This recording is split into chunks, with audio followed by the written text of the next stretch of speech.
नमस्कार दोस्तों, युद्ध विराम हो चुका है और भारत और पाकिस्तान दोनों इस बात पर सहमत हैं कि एलओसी और इंटरनेशनल बॉर्डर पर अब गोलाबारी नहीं होगी। लेकिन पिछले 2-3 दिनों से युद्ध विराम के बाद भी हम देख रहे हैं, चाहे वो राजस्थान बॉर्डर हो, चाहे वो पंजाब बॉर्डर हो या कश्मीर बॉर्डर हो, यहाँ पर पाकिस्तान अभी भी ड्रोन भेजकर युद्ध विराम भंग करने की कोशिश कर रहा है। कल राजस्थान में भी, बाड़मेर में भी देखे गए हैं, जैसलमेर के कुछ इलाकों में भी देखे गए हैं। और सबसे महत्वपूर्ण तो यह है कि झुंझुनू जो बॉर्डर से काफ़ी दूर है, सीमा से काफ़ी दूर है, झुंझुनू में भी ड्रोन देखे जाने की खबर है। और इसके बाद ब्लैकआउट का, सीमित ब्लैकआउट का ऐलान झुंझुनू में भी किया गया।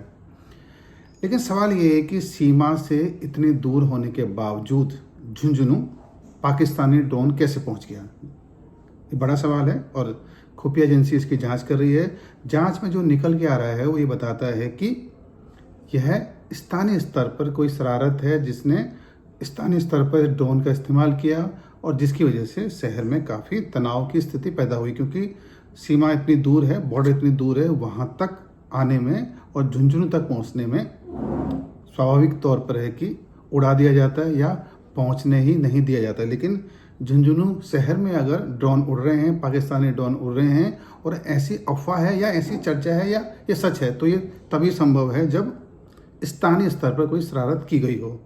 तो जांच इस बात को लेकर भी हो रही है कि जो शहरों के बीचों बीच जो ड्रोन उड़ रहे हैं, क्या वो स्थानीय स्तर पर कोई शरारत है।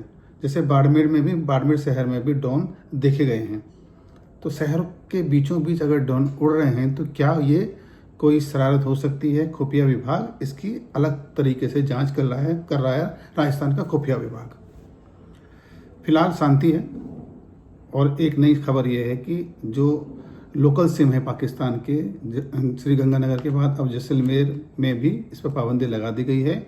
और ऐसी भी खबरें हैं कि जिला कलेक्टर सभी सीमावर्ती क्षेत्रों में पाकिस्तान का जो लोकल सिम है उस पर प्रतिबंध, मतलब उसको बैन करने की तैयारी में है।